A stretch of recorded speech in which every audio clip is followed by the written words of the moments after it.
काय हो? कोण होती ती माणसं? बरे आहात ना तुम्ही? काही झालं नाही ना तुला? तू इथे इथे बस. सावकाश. बस. तुला काही केलं नाही ना त्यांनी? हा, लागलंय का? नाही. पाणी पाणी पाणी. हे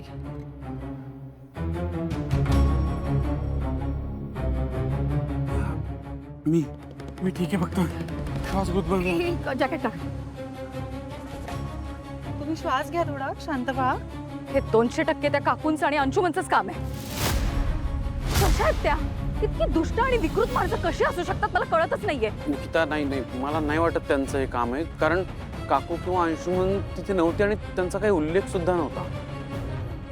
नाही, पण मलाही असं वाटतं, निकिताताई म्हणतात तसं अंशुमनची माणसं असं करू शकतात. श्वेताला सुद्धा गुंडांकरवीच घाबरवलं ना त्यांनी. नाही, पण यावेळी ते असं काही करतील असं नाही वाटत मला.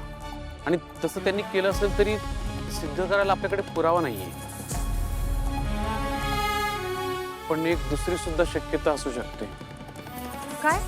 आजकालच्या जवळच्या दिवसांमध्ये समरची कंपनी खूप लवकर ग्रो करते. त्यामुळे मार्केटमध्ये जेवढे त्याचे मित्र आहेत तसे शत्रू पण आहेत. म्हणजे खूप वेळा त्यांनी मला धमकीचे फोन सुद्धा केले होते. अति होत आहे त्यांचं. तुला काही झालं असतं ना तो सोडलं नसतं मी त्यांना ना. ऐक निकिता, नाही, ठीक आहे, मी ओके आहे. मी एवढं ठीक आहे, एवढं काही झालं नाही. It's okay. काळजी नको, रडू नकोस. शांत हो. तू काही खाल्लंय का? नाही. तुला काच देतील ते खायला. तू हो. मी काय म्हणते, आपण जरा इथून निघूया का? मला ना हे काही सेफ नाही वाटत आहे इथलं. तू चहा घे, तुला बरं वाटेल. चल काही खाल्लं पण नाहीये. ठीक आहे. ते कशाला खायला देतील तुला? नाही दे, ऑब्विसली की नाही. Good job Shelke. Thank you sir, thank you. पण सर, ह्या राजीनाम्याचं आता करायचं काय हो? हा राजीनामा दादापर्यंत पोहोचला पाहिजे. बरं. हा, पण तो तू देऊ नकोस. काय सर? कारण तू माझ्याशी कनेक्टेड आहे. त्यामुळे हे सगळं मी केलंय असा संशय येऊ शकतो.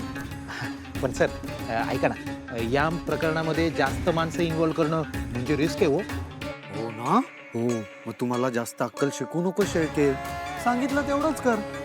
कोणी हे जाऊन डायरेक्टली दादाला देणार नाहीये. रिसेप्शनवर ठेव, ते दादापर्यंत पोहोचेल. बरोबर. बरं, तुम्ही सांगितल्याप्रमाणे करतो. हां, येतो.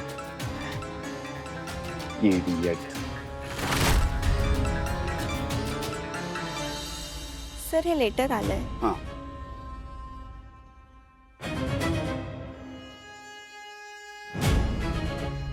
काय चाललंय? फोन उचलत नाहीये, लेटर काय पाठवतोय? प्रिय समर, मला माफ कर, पण मला नाही वाटत इथून पुढे मी हा जॉब करू शकेन. मला आत्ताच्या जॉबपेक्षा बेटर अपॉर्च्युनिटी मिळाली आहे, म्हणून मी तुझ्या कंपनीतून बाहेर पडू इच्छितो.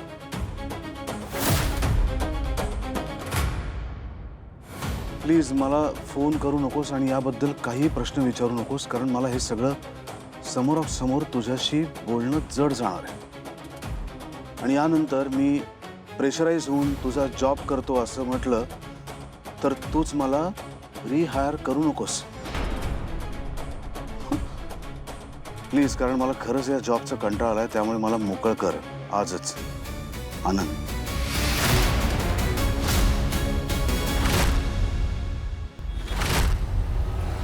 ओके आहे ना? हे घे. ए आनंद, ऐक ना. बाय द वे आनंद, मी समरला कॉलच नाही केला. या गडबडीत विसरूनच गेले. तू त्याला आधी कॉल कर आणि त्याला. मी केला होता, पण त्यांनी ना फोन उचलला नाहीये. आता परत करून बघूया आपण. त्याचाच फोन आहे. हा समर. अरे कुठे आहेस? कुठे तू? तुझा फोन का बंद होता? त्यात तुझा राजीनामा आलाय माझ्याकडे. निकिता केवढी काळजीत होती माहिती का तुला? हो, ऐक समर, शांत हो. निकिताशी बोलणं झालंय माझं. इनफॅक्ट आम्ही एकत्रच आहोत आता.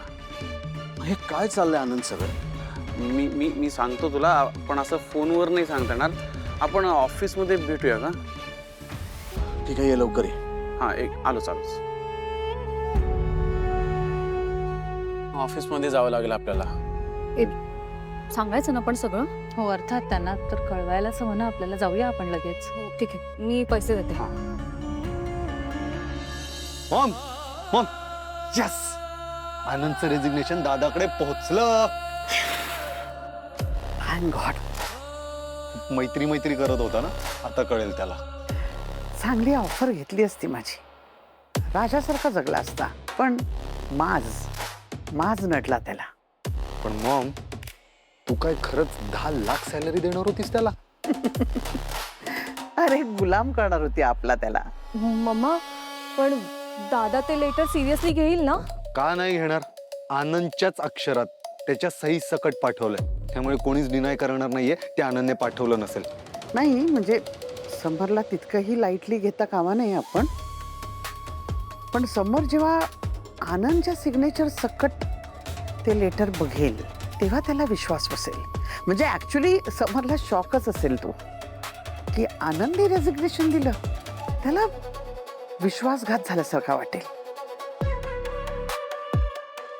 पण आपल्याला तेच हवंय ना, तो आनंद आणि ती निकेता त्याच्यापासून लांब गेली पाहिजे.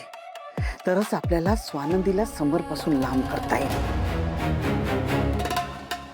आता आनंदने स्वतःच राजीनामा दिलाय, तर मला नाही वाटत समोर आता त्याला परत नोकरीवर ठेवेल.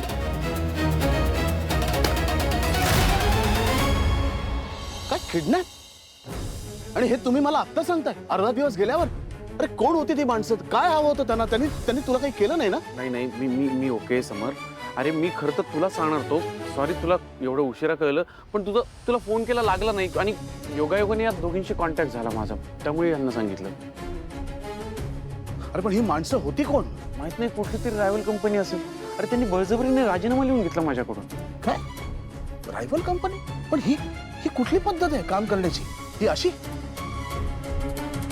आजपर्यंत आपल्या बाबतीत ही अशा प्रकारची गुंडगिरी कधीच झाली नाही. तेच. शांतपणे आपलं काम करणारी आपली कंपनी आहे, कोण असं का करेल आपल्या बाबतीत? मला काही कळतच नाहीये. नाही पण आपण एक काम करूया, आपण तातडीने पोलिसात जाऊया आणि तक्रार करूया. अरे पण जाऊन सांगणार काय?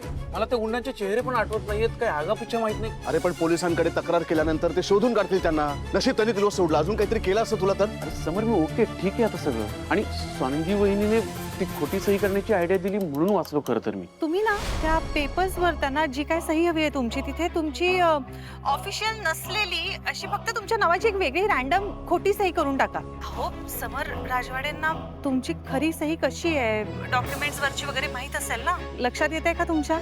नाहीतर त्यांनी माझ्या फॅमिलीला संपवण्याची धमकी दिली होती.